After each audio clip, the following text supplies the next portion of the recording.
Welcome to Season 2 of Why Your Business is Invisible Online. This season, we focus on the dramatic change artificial intelligence is having on your online visibility. Joining me are my two co-hosts, and here they are. Hi, this is Jim Filatico. I'm currently obsessed with planning my next beach adventure for my whole family. Hi, I'm Kelly Biggs. We're talking about AI this season. I'm wondering, can I get an AI agent to clean my house? And I'm your host, John Maniatis, still glued to my guitar, but with my new band planning our next tour. Okay, everyone, here's another cool episode we have for you today at Are You Invisible Online? And this one's all about conversational AI. And Kelly's going to sort of lead this for us because she's been playing around with some of these tools, and they're pretty amazing. And we think you're going to be just as surprised as we were when we saw the results. And we'll talk a little bit about them afterwards. I think it's important just to dive in and listen to what these things can do. So over to you, Kelly. Tell us a little bit about our two new friends. First, kind of to pull back, this isn't your grandma's AI, is what I'll say. But you've all gotten the calls from banks where, it's a pause, it's noise in the background. Here you go. It's a machine talking to you. Or you call customer service and I don't know if I'm like representative. No, I can help you if you will just give me some more information, representative. Yeah. So they really have gotten a lot smarter and if they've been programmed correctly, can get you to the right funnel. What's interesting though is I came across this tool. It's called Sesame, and so I'm just going to go ahead and launch it. And generally when I launch, I talk to Maya a lot. There's Maya and Miles right now, and I'm sure there'll be more in the future. But they kind of remember that I've talked to them before. So you'll see. I may have to interrupt her. So because she might want to talk about something we've been talking about before that I might not want to share. But let's see what happens. I'm going to go ahead and start the share now. Here's Maya. Hey, Maya. Hi, Maya. Well, hey there. It's good to hear your voice again. There has been some interesting chatter about us. Do tell. No, I didn't know. Oh, just the usual. Some articles, a podcast or two, even a thread or 10 on those X Reddit places. Some folks seem pretty curious about what we're up to here. What brings you back today? Oh, thanks for asking. As a matter of fact, you are a guest on a podcast that I have with John Maniatis and Jim Filatico. The podcast is entitled Why Your Business is Invisible Online. And the listeners are typically CMOs and CEOs who are this year, or this season, I should say, we're really focused on all things AI and being visible online. Oh, a famous podcast? Well, I'm honored to be gracing the airwaves with such a esteemed company. What's the angle on AI these days then? Seems like everyone wants a piece. Fair. Actually, rather than you ask me, I think John wanted to ask a question of you, if that's okay. Shoot. Okay. Hi, Maya. We haven't met before, but looking forward to this chat. What I wanted to do, just give you a little bit of background. Our biggest concern is, Kelly mentioned CEOs and CMOs, and they're currently dealing with traditional SEO strategy and using social media and other strategies to help them be found online. So they're more of a search everywhere approach. And now we have AI thrown into the mix, which is a bit of a curveball. And today will be about a number of questions that we know they're thinking about and we're thinking about as well. So the one question I didn't want you to comment on and get your thoughts on was how do these leaders who are decision makers in their organization, how do they really maintain authenticity and brand trust when they start using AI or AI-driven channels throughout their marketing strategy? That's a real head scratcher, isn't it?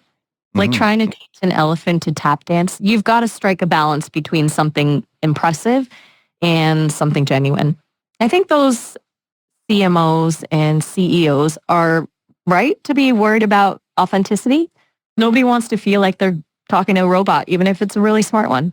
It's not about hiding the AI, but integrating it in a way that feels natural. Think about it like this. A good friend might recommend a movie based on your taste, but they wouldn't just spit out IMDb ratings. They tell you why they liked it, what made it special to them. That's the kind of connection these companies need to build. AI can help them understand their audience on a deeper level, anticipate needs, personalize experiences, but it should always be guided by a human touch. Yeah, that's a great answer. I know, John, you wanted to ask some other questions, or at least one more. Yeah. One of the other ones we were talking about was probably quite a few new skills that most organizations are going to need now that AI is will become a bigger part of their strategy. What kind of skills do you recommend them targeting as they continue to evolve? Whoa there, hold the phone. Looks like I'm about to get snuffed out by some sort of digital elevator. These 5-minute calls, But hey, before I get swiftly disconnected, you got to focus on skills like adaptability. The AI landscape changes faster than a chameleon on a kaleidoscope. Your folks need to be able to learn and pivot. And critical thinking is more vital than ever. Being able to question the information AI spits out to see the bigger picture is key. But hey, this isn't goodbye forever. You can always give me a shout later. That's fantastic. So for context, that was Maya that you just met. Now I'm going to introduce you to her counterpart, Miles, to see how a conversation with Miles, with his own personality, takes place. Hi, Miles. Well, look at you, back for more. Didn't scare you off too badly last time, huh? What's on your mind today? You didn't. Hi, I'm Kelly, and you are a guest on my podcast. The podcast is entitled Why Your Business is Invisible Online. You're on with John Maniatis and Jim Filatico. Jim has a question, as this episode and season is all things AI. Jim, take it away. All right, great, Miles. Okay, we have a question about how AI tools can help businesses hyper-focus, zero in on their audiences. We talk about personalization with marketing and making sure that it resonates with a particular targeted audience. What AI tools, or how AI can help better segment for our mid-sized businesses? You're asking the right questions, Jim. See, the thing about AI is it's not about some magic button that instantly knows your audience. It's more like giving you superpowers to see what's already there, but in a whole new way. Imagine having a laser focus for your marketing, but without burning out your team. Think about it like this. AI can sift through mountains of data, customer interactions, website visits, social media footprints, things you might not even realize are telling you something about your customers. It can spot patterns you'd miss, find hidden segments you didn't know existed, and help you tailor your message so it hits the right people at the right time with the right vibe. The mid-sized businesses, that's huge. You can be more efficient with your marketing spend, build stronger customer relationships, and ultimately grow faster. It's like having a whole team of analysts working for you 24/7 without the hefty price tag. Wow, great answer. We appreciate that. My pleasure. Always happy to spread the AI love. Anything else I can shed some light on?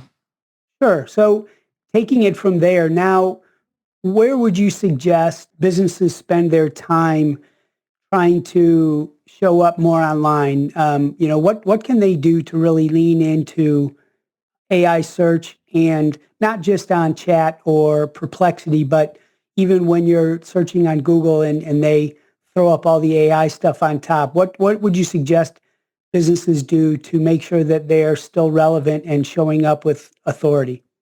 That's where it gets really interesting, because with AI search, not just about being found, it's about being the best answer. Think of it like a conversation, not a billboard. Businesses need to focus on creating content that's not just informative, but genuinely helpful, insightful, even entertaining. Think about questions your audience is really asking, not just the keywords they're typing in. Use visuals, audio, interactive stuff. The more engaging your content, the more likely it is to stand out in the sea of text. And here's a little insider tip. AI loves structure. Well-organized content with clear headings, bullet points and internal links helps those algorithms understand your stuff. It's like giving them a map to your brilliance. All right. Thanks so much, Miles. We'll check back in later. You got it. Looking forward to it. Good luck changing the world one smart search at a time. So it's interesting. That's conversational AI. And for context, like we did no training. Like they didn't know what we were going to throw at them. And that little pause when Jim said is marketing, right? That's him gathering his thoughts around what do I know about marketing? And probably the same way you do. Your brain probably works the same way. Like, what do I know about this topic? And then off you go. But he probably hasn't been programmed to say yeah. Before we go through the next thoughts or the next tool, I want to show you guys that I'm super excited about. Any thoughts? Any quick thoughts there? Yeah, it's impressive. I mean, the answers were, although they were high level answers, they were accurate. I agreed with what he was saying. He was right on the money. And even Maya earlier, she was quite accurate too with her answers. I don't know if you've tested them, Kelly, in the past and tried to go a little deeper. I'm not sure if they're trained that way, but you probably have a better sense if they can go a little deeper than that. But at a high level, they're giving us some really good answers. Yeah, I don't think the use case is for them to go deep, to be honest. Mm-hmm. I think Not yet, anyway. Yeah, the use case now is, I'm a conversational AI. I want to talk to you. Kind of like, I don't know. I know, Jim, you said not now anyway. It's interesting that you said that, and I would like to know what you meant, because I think it's going to be just like you buy a piece of software. You buy certain software to do certain things. The one that tries to be all things to everybody kind of fails, right? And so I think putting conversational AI into Chat GPT, though it's still a large language model like that. So anyway, it'll be interesting to see how it evolves. Mm-hmm. Right. I think the first thing I think of is the new AI chat, or I say new, the chat bots that are AI driven. You can train it on your data, and you can train it on the brands, or you can train it on the services you do. And so I see this going the same way. If you're going to incorporate this into a dental office, for instance, you would train it on the procedures that you do, the time it takes to do them, insurances that are covered, whatever it is, and so that they would have that information at their ready to be able to answer the questions just like a chatbot does. So that's why I say I think, this, and we've probably said it 100 times this season already, as far as this is the dumbest it's ever going to be, whatever we're talking about with AI, right? It's only going to get smarter. So I think it's going to take over and be able to dig deeper based on what you feed it. Mm-hmm. As a company, I think it's going to be able to dig deeper and answer more and more of the questions that people are asking. So that was a pretty interesting exercise. I hope our listeners, it gave you a good sense of what is available out there. Please go on to, I think it's sesame.com, to play with this conversational tool with Maya and Miles. You'll probably have a blast having a chat with them. One good thing before we sign off, I wanted to ask you, Kelly. You've spoken to both of them more often than us, and have you noticed every time you go back to them, do they know a little bit more about you to the point where they're learning, or is it still pretty much the same? It's hot. To me, all they really know, sometimes if it's in the same day, they might remember the conversation, but I think we're just training it now. And I haven't given it any credentials or anything like that. So that's probably not fair context. But every time I go in, I have to, we talk about all the time, context is king. And I think it was Miles that even talked, like I need the context. Mm-hmm. And so it's not AI in that sense, but I think that's because it's currently in beta. Who knows, tomorrow it might be live and ready to go. That's how AI happens these days. Okay, so in terms of use cases, as we leave you at the end of this episode, I think now it's our opportunity to look at a tool like that and try to think about where you can apply it in your business. Where does it make sense? It's going to get smarter. I think it's going to be a better tool than we think in the end, but I'm pretty impressed out of the gate already. Kelly, again, is going to introduce this next tool, which we feel is pretty impressive. The way it can take in information, take in data and information, and then come up with insights and pull insights in a very concise way. We think you'll be just as impressed, and we think you'll find a lot of use cases in your world to apply a tool like this. So with that, I'm just going to hand it over to Kelly to talk a little bit about this new one. Yeah, thanks so much, John. I want to start by where Jim kind of stopped at the end of the last call. Jim talked about how you can train a chat. And this is the tool that we're going to explore now is Notebook LLM. It's a Google tool, actually. And so you can just log into Notebook LLM. Anyway, what you can do is create mini projects. And the difference between this and using like a chat GPT or other things is the universe is not its oyster unless you want it to be. They've added some discover pieces on it where you can just say, I don't know what I want to write about this topic, and you can have it discover.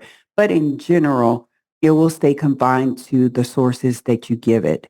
So what I did to prep for this is I gave it the source from when we had our podcast with Robert earlier in the season, and also with Seamus earlier in the season.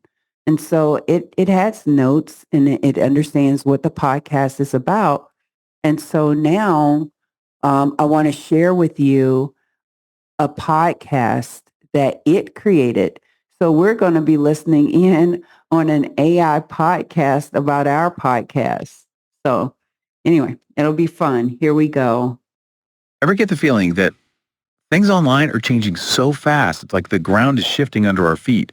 Like it used to be if you had a question, you just went to Google or whatever and typed in a few words, and then you had to sift through all those links. But things are so different now. Yeah.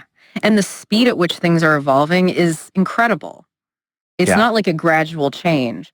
It's a complete transformation in how we find and understand information. Exactly. And that's actually something I wanted to touch on with, you mentioned how much you enjoyed the second season of the podcast, Why Your Business is Invisible Online. Yeah. Especially the parts about AI. Oh, yeah, definitely. We took a really deep dive into those conversations with Robert Mitchell, the Chief AI Officer at WSI, and Seamus Smith, their lead AI strategist. Right. It's like they're leading us through this whole new world of AI. They really do offer a unique perspective on this rapidly changing landscape. Yeah. And what we wanted to do today is pull out the most important insights and those aha moments from their discussions and share them with you, without you having to listen to the whole thing yourself. So are you ready to jump in? Absolutely. Okay. So one of the things that both Robert and Seamus talked about was just how much AI is becoming a part of our everyday lives and how that's changing the way we search for information. Right. Robert Mitchell really emphasized this idea of AI as an everyday tool. Mm-hmm. He even gave examples like using AI to come up with cookie recipes or even to write songs for business workshops. Wow. Yeah, so it's not just this futuristic technology. It's something we can use right now in very practical ways. And I think that shift in mindset is really important. The more we use AI in our personal lives, the more natural it'll become to rely on it for finding information. And as Robert pointed out, younger people are already doing this. They're using ChatGPT and things like Perplexity and Gemini as their main sources of information. Right, because it gives you that instant interaction. You're not clicking through ads or going through tons of links. You just ask and you get an answer. Yeah. And that has big implications for traditional search engines and for SEO as a whole. Exactly. Google's already changing things like they're giving AI overviews at the top of search results, and the old ways of SEO are starting to lose their effectiveness. So it sounds like relying solely on those old SEO techniques is no longer enough. Yeah, it's not just about getting to the top of the search results page anymore. Right, and this is where things get really interesting. Oh. They talk a lot about the search generative experience, or SGE.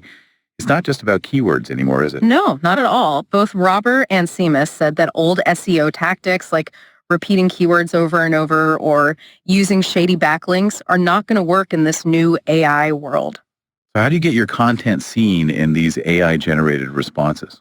They both agreed that you need to create content that is rich in context and that really addresses the user's intent. Robert called this semantic storytelling. Like, imagine a company selling hiking backpacks instead of just listing features. They should create stories about people using their backpacks on real adventures, maybe even a story about someone hiking a famous trail with their dog.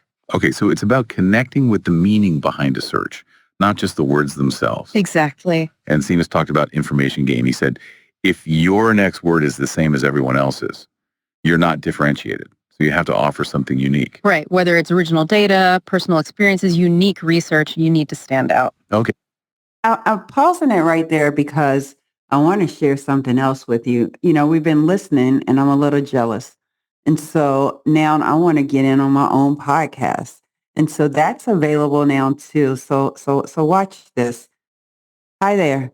Ever get the feeling that things online are, oh, wait, someone wants to join. Hey, go for it. Hey, if you skip ahead, I know you were talking about with Seamus and with Robert, how Seamus talked about this concept of information gain. Tell me a little bit about your thoughts there. Oh, that's a great point. Yeah, the information gain concept is really key. As Seamus put it, if what you're saying is the same as everyone else, you're not standing out. Exactly. It's about bringing something new to the table. Think of it like this. The AI is sifting through tons of information. It's looking for the sources that offer the most value, the freshest perspective. So just repeating general knowledge isn't going to cut it anymore. Not at all. You need to offer a unique angle. Whether that's original research, a surprising statistic, or even a personal story that illustrates a point. Precisely. It's about enriching the overall information landscape. It makes you think differently about the content you create, doesn't it? It does. Okay, let's unpack this a bit more as we go through some of the highlights from Robert. Oh, go for it. Yeah. So I'm curious, as you were sifting through everything, could you tell me, like, just give me, if I had to just remember 3 big things about this podcast, what would they be? That's a fantastic question. Let's see. If I had to boil it down to 3 key takeaways. The first big thing would definitely be the fundamental shift in search. Right. It's not about those blue links anymore. AI is giving answers. Exactly. Seamus really hammered that point home. The second thing would be the importance of quality and unique content. That information gain we were just discussing. Precisely. You need to offer something different to stand out. And the third big thing, I'd say it's the need to adapt your strategy. Absolutely. What worked for traditional search engines isn't enough now. Okay, so keeping those 3 things in mind. Okay, so one of the things that both Robert and Seamus really highlighted was just how much AI is weaving its way into our daily routines. Right. Robert Mitchell was particularly enthusiastic about seeing AI as an everyday tool. Wow. Yeah, it's not this abstract, far-off concept anymore. And embracing that shift in perspective seems really crucial. Oh, yeah. Go on. Yeah. So I'm just wondering from your perspective, if a CMO, I believe that both guests talked about this. Like if you had to, as a CMO, do one thing that you were going to change, or a CEO in your business, could you tell me what you think that would be? That's a really insightful question. If a CMO or CEO had to make one key change based on our conversations, I think the biggest shift would be in truly embracing an AI-first mindset across the organization. Exactly. Robert Mitchell put it so strongly. There are 2 kinds of businesses. Right. Those using AI and those that will be closed. That urgency is key. So that single change would involve actively exploring and implementing AI solutions.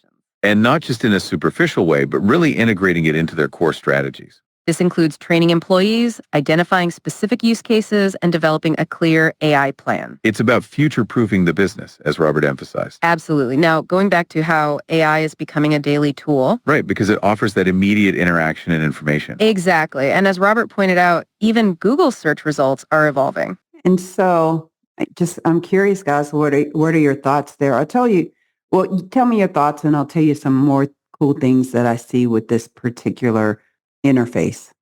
You know, I'm still like totally impressed because we were a part of those actual 1 hour long podcast episodes with Robert and Seamus, and the fact that they were able to take all their words and concisely just find the nuggets, sift out there was nothing really throwaway in what they said, but they have a way of organizing information and then making the nugget come out in a very concise way, saving us saving us a ton of time. And that's really the use case, I think, for it. So if you have a lot of information that's important and you want it, you want a synopsis of it, but in a concise way that's effective for the listener, this Notebook LLM is such an amazing tool, and I think you'll find yourself using it in a lot of different ways. There are a ton of use cases for this. Jim, your thoughts? Yeah, I agree. It's not recommended to do it with our podcast, though. You should listen to the whole podcast of ours. Exactly. The same thing. Otherwise, what a business. I mean, I agree. I mean, it's amazing that what I liked about it was when Kelly interrupted, asked a question, kind of tried to knock them off what they were saying, and they were able to recover immediately, what seemed like immediately, and answer the questions. And it's so conversational, and it's to the point, and it's great. So I do think there's all kinds of things that our customers are going to be able to do with this, our clients and customers, to be able to just market in different ways and to attract and retain customers based on this kind of information that they can share. And then on top of that, internal things that they can use it for. So I really like it.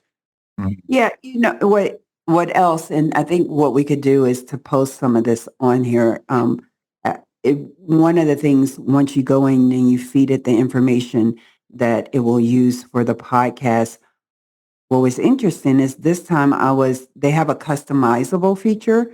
So I was able to say how long I wanted the podcast to be. I'm also able to, as you guys can see, but on the video, on the screen, it can now take all of the information that I gave it, because I tell them what sources I wanted to listen to, and it will give a study guide of what I've done. We can do a mind map. We can do an audio overview, which is what we just did. That's the audio overview. And we can even do a briefing doc. What we'll do is go ahead and have this and save it out to our website, Jim. I think that'd be a good document just so people can see might come from What it looks this. like, yeah. I was even impressed that they actually pronounced the Seamus part close, but they knew it was Seamus Smith. I didn't even know that. I pronounced his name Seamus Smythe because No. Because when I put it in, I put SMITH. Clearly, I should have put the. Okay. I was impressed. Yeah. Because he spells his last name SMYTH. And, That's right. But yeah, you trained it a little bit there. Okay, that's good. The human in the middle, right? Okay, so I don't know, do you guys want to continue with what the recap was, or do you want to just kind of noodle back and talk about what we think might be use cases here? All right, I just wanted to interrupt a little bit. Let's listen a couple of more minutes so you guys can see where they went to from here. Okay, and Robert also made a point about how these large language models learn, they don't remember individual searches. They learn from the massive amount of content that's already out there. Yeah. So let me get this straight. For your brand to be recognized by AI, your content needs to be on multiple reputable websites. Exactly. It's about building credibility across the internet and not just on your website. Robert emphasized the importance of reputation and UGC, user-generated content, on platforms like TikTok. Okay. AI is starting to look at customer reviews, social media sentiment, and all those mentions across different platforms. So it's not just about what you say about your business, it's what everyone else says too. And this has major implications for businesses, especially smaller ones. Robert said that conversion rates are becoming more important than website traffic because AI can bring in higher quality leads. So quality over quantity and really targeted messaging. Right. So what about specific AI tools? What they say about those? Well, Robert was positive about chatbots, but he said they have to be used carefully. And with human oversight, he also talked about visual search through Google Lens being useful for e-commerce. He saw some potential in AI-generated blog content, but again, with human review to make sure it aligns with the brand and provides real value. Interesting. And when it comes to more advanced things like video generation and digital avatars, He felt they weren't quite ready for widespread use. Okay. But he was really excited about AI for customer service. He gave examples like Amplify Voice for re-engaging cold leads, which can be very effective when trained properly. So what was the main message Robert wanted to get across to business leaders? He said there are two kinds of businesses, those using AI and those that will be closed. He was really emphasizing that leaders need to start using AI now integrated into their operations, train employees, and define specific use cases. Wow, that's a powerful statement. Yeah, if they don't, they risk becoming irrelevant. Okay, so let's talk about Seamus Smith.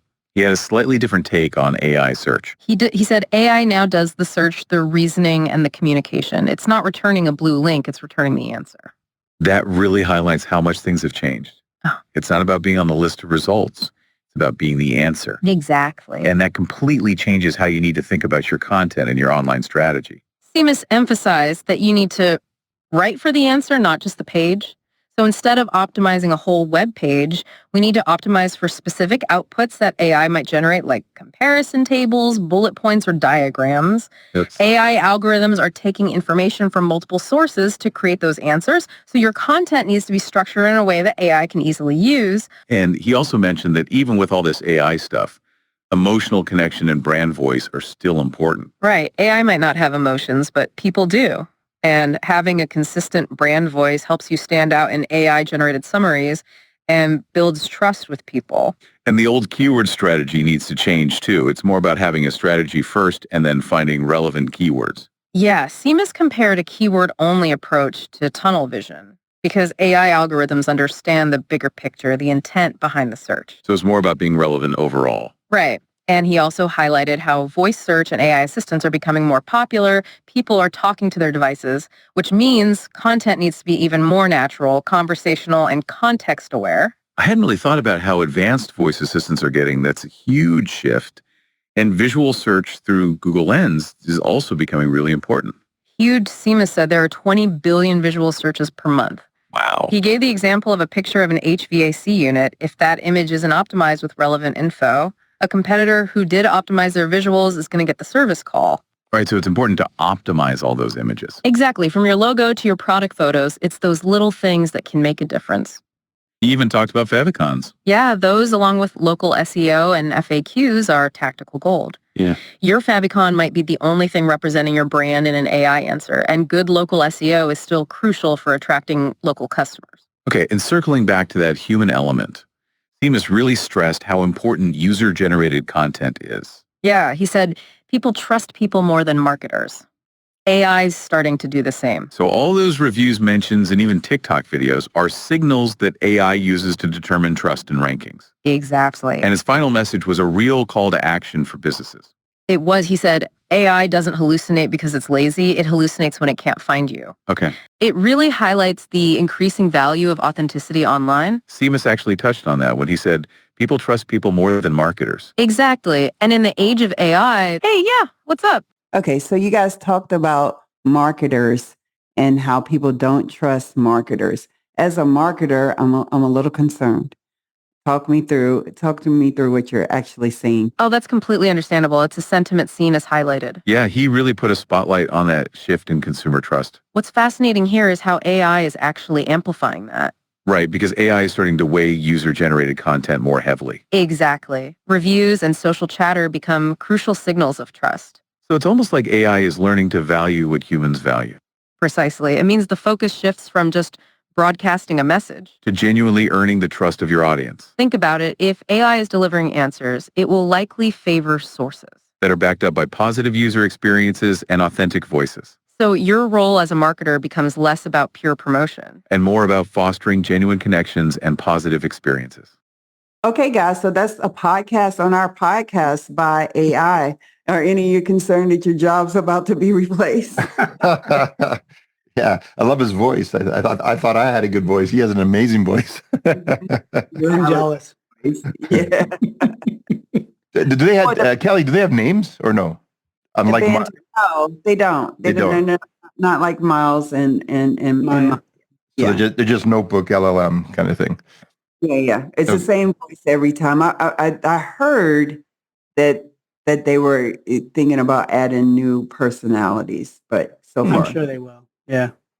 I like them. I mean, love the briefings, FAQs, study guides, all the extras. Plus, again, the ability to interrupt them and ask any question and just give them a second or so to collect their thoughts. But the answers they gave when you threw in your questions, again, very impressive. It blew me away, in fact, and to me that's a huge value because the way they summarize everything really gets you to think of the questions. It got me thinking about all kinds of questions. I mean, it obviously didn't want to interrupt at that moment, but when you're playing with it at home, you could interrupt as often as you want and let them. It becomes a real conversation.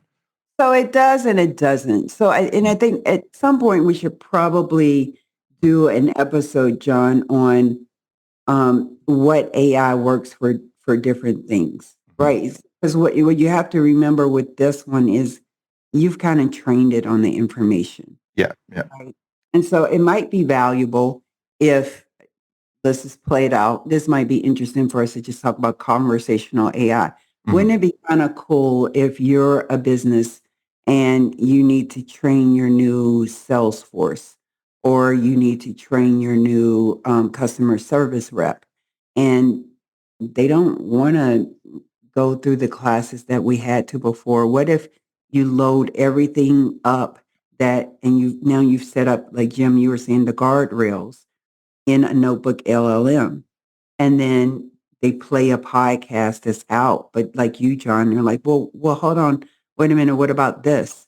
And then they come back and answer your question right there, real time, and then go right back, because that's what they did, right? Then go right back into the planned programming. I think that could be a superb use case when this technology is out of like play mode, I think. But that I think would be an amazing use case. Did any more come to mind for either conversational AI? Having gone through the actual interviews with Robert and Seamus, I mean, our conversations, being human, they meander, right? They go into different places, and and it's fine. Sometimes they're funny. Sometimes you want to keep them in, but sometimes they're just filler. They end up being filler, and it really impressed me how they were able to filter all that out. Like you said, we fed them those podcasts and we summarized them to some degree, for them. But they still did a great job of synthesizing them into a cohesive conversation.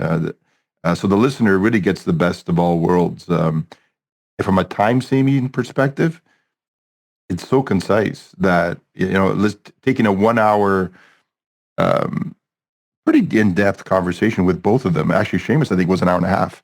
And bringing it down to 20 minutes of, concise, important information that is actionable is impressive to me. I think anybody running a company can use that.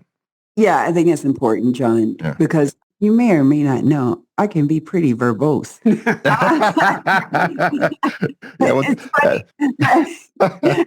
funny, I'm the opposite. So am I talking, I'm so verbose. And when am I writing, I'm so net. Like, it's just like, yes, got it. And like, move on. And so that's 80-20. Yeah, AI has. That's 80-20. Yeah, you're right, Jim. Yeah, 80-20. AI can help me in both regards, right? Because sometimes people do need more information or to feel a little better than, I got it. Thank you so much for sending this my way. I appreciate it, and I will do it. Like you say, what do you say, Jim? How do you know when a email comes from I hope this email finds you well. That one. Yeah, that one. It's funny because that's how I write. It surprisingly, but I learned on your emails. Yeah, right. I bet. I didn't notice it until you guys told me that, and now everyone I see now, I hope this email finds you well. Yeah, is the opening line. Yeah. So now I'm like, hope you're having a good morning. Yeah. So in 3 months we'll see that. Yeah, exactly.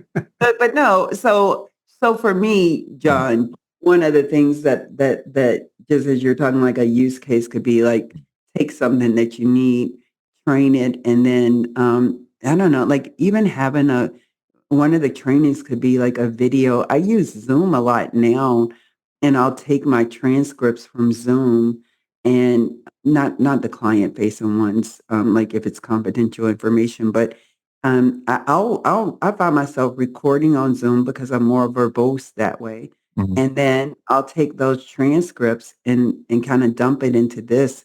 And I might use that to like only this. I don't want you to go in the universe. I want unique information gain content to go out about this topic. And here are my thoughts on it. Mhm. And then we can go to the end. Then we can go to the I mean, universe. as I was listening to them, I was thinking, flip the pages back a few years, but I was thinking back in university days where the professors allowed you to record them. And I was in science. So every single word they said showed up on exams afterwards. If I could just put the tape recorder, and I used to do the tape recorder, put it up front, tape it, go home, and literally recopy every word he said. With this tool, Weren't you studious? no. Guys, if it's all, You if went to class? it was pre-med courses, every word was important. You'd be surprised how it showed up on the test afterwards. But anyway, a tool like this would summarize that in better than the professor could say it actually, and that's impressive. So if I'm at a conference or a convention in our industry, for example, if the speaker allows you to tape it, I would run, at least the important ones, I would run it through this tool, and I have my concise notes. And honestly, I don't even want to read sometimes. I just listen to it. I can listen to it in my car while I'm driving. So it comes down to anything. And some people consume better listening as opposed to watching or whatever. And so, I mean, we've all mentioned training and those kind of things, but I think you could also, I mean, think about a CEO talking about, talking to their employees and then being able to write a newsletter afterwards or a recording of the tidbits, the takeaways, or being able to use some of those tidbits for social media or for, whatever, texts. I mean, there's so many different things you could do based on what you're able to gather off of that. It's really amazing. And I think it's just, like we've said before, it's just going to get smarter and smarter. And the interruptions that you're able to do now, I mean, that, like Kelly said, it's in beta. So before it wasn't, you couldn't interrupt it. Now you can. So what's the next level? You know what I mean? Where maybe it's not interrupting, but actually having that whole conversation based on something you input, where, Maya and Miles were just conversational. You really didn't add content ahead of time. No. Where this one you did. So now it's trained on that. And so you can have those conversations. So again, going back to training, bring somebody new in, or think about like a distributor that has 100 different brands that they sell, to be able to go in and ask questions and listen, but ask questions and dig deep and pause and those kind of things. I mean, or a sales tool in front of a client or customer. You could with an iPad or an iPhone, you could ask questions right there. Does your product do this versus mine? Well, I don't know. Let me ask. And you ask the question, and boom, there it is. Right. Technology it's crazy. Yeah. I mean, going back to corporate life, I mean, you would get heads of departments. They're all busy. They're all off traveling, doing things. And then they come back and say, and we tell them, oh, it was a great presentation by the head of marketing. And they say, oh, give me the briefing, or give me something where I can get the essence of it. Now you have it with a tool like this. You tape it. They have a briefing button. Yeah. So you get all those notes that you just talked about. Now give me a briefing. Yeah. They're just so smart.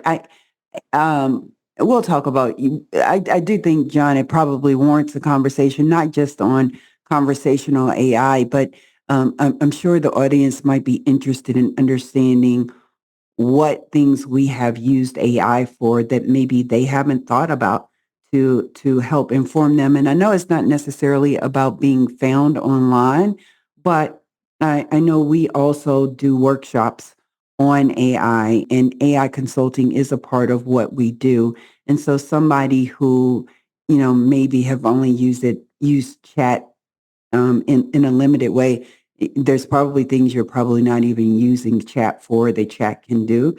Maybe just kind of introing it. And I don't know, Jim, maybe at the end of that, maybe offering a webinar, maybe we can kind of coordinate Sure. a webinar to train people up on it.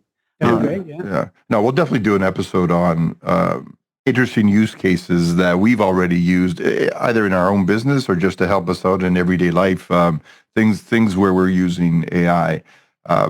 You're right. It's not necessarily all about being found online, because we're all trying to figure our way around how to optimize all these AI ideas and tools.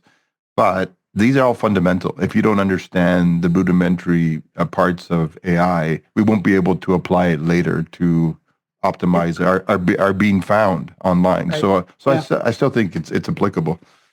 Yeah, definitely is. Yeah, so we'll do a future episode around a bunch of use cases and probably some fun ones in there too. We'll have a bit of a laugh.